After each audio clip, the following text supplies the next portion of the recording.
Pushin më të modën politike në këtë vend nuk ka stabilitet edhe nuk ka normalitet.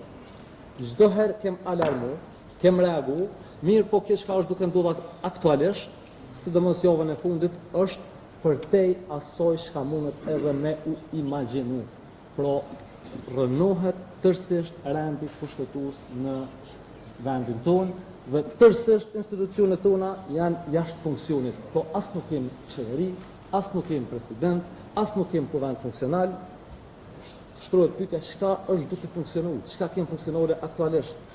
Dhe po ne, po ju kërkoj edhe juve ndëru media, po ju kërkoj gjithë qytetarëve të Kosovës, ju kërkojmë bashkërisht që me e alarmu, me ngrit zonën edhe me reagu bashkërisht, masovikisht kundër ti njeriu i cili është duke tentu me energjinë, qasjen dhe veprimet e tij zhbë shtetin e Kosovës.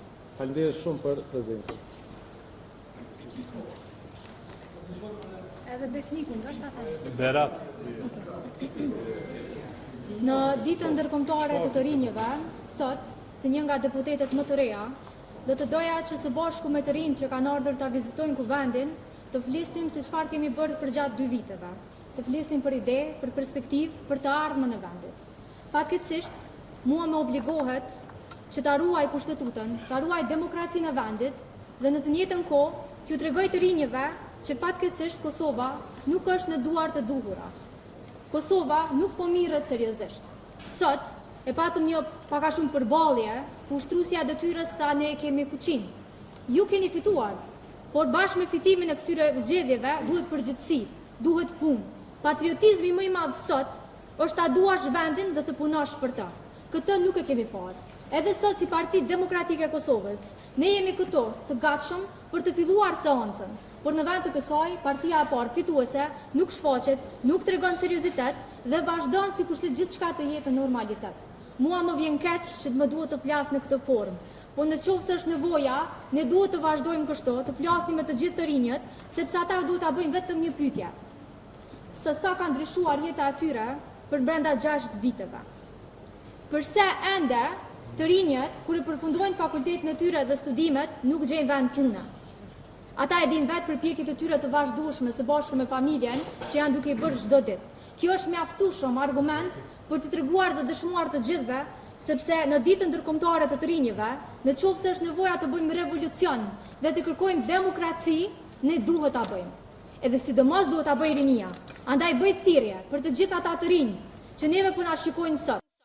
Unë kam zgjedhur të futem në politikë sepse të rinjët kanë nevojë për përfaqësim.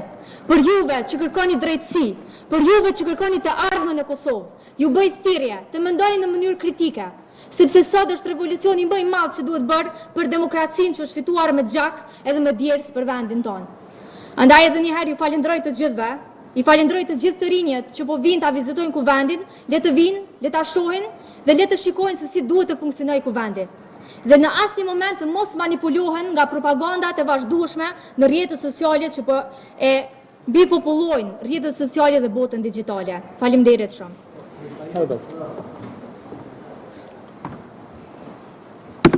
Faleminderit nderuar përfaqësues të mediave, ne jemi këtu sot me ftesën e grupit parlamentar të Partisë Demokratike për të ushtruar një funksion tonin që është jetik për Kosovën sot. Sovraniteti i takon popullit, i takon institucionet zgjedhura dhe ne që jemi këto që po shihemi, jemi të zgjedhur.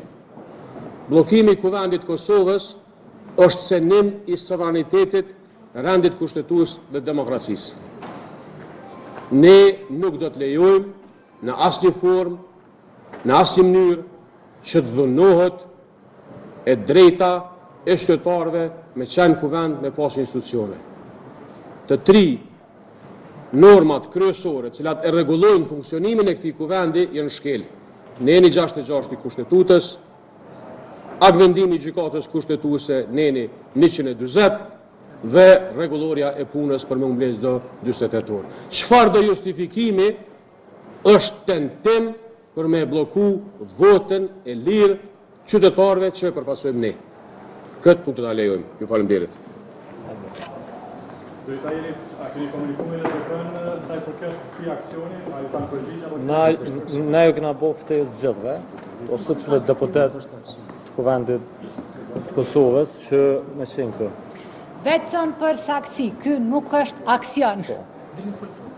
Ne jemi në vendin ton të punës, aty ku na ka sjell qytetari i Republikës Kosovës me votë.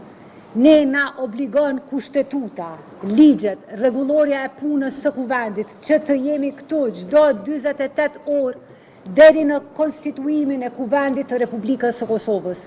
Kryesuesi nuk ka mandat të negociatorit.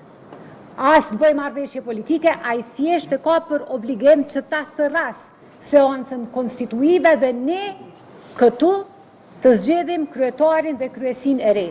Kaq, këtu fillon dhe mbaron çdo gjë. Mirë po fatkeqësisht, kemi suspendim të kushtetutës, kemi suspendim të ligjit dhe kemi suspendim të demokracisë.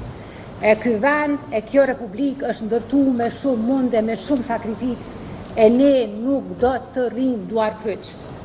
Nuk na e lejon as ndërgjegja, as vetdia politike, qytetare e kombëtare.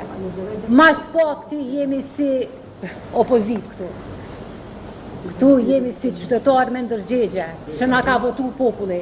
I falenderoj 2 deputet e lëvizjes vetëvendosje që erdhen, shpresoj që do të bashkangjiten edhe të tjerët e ta konstituojmë sa më parë kuvendin. Faleminderit shumë. Jemi dëgjoj.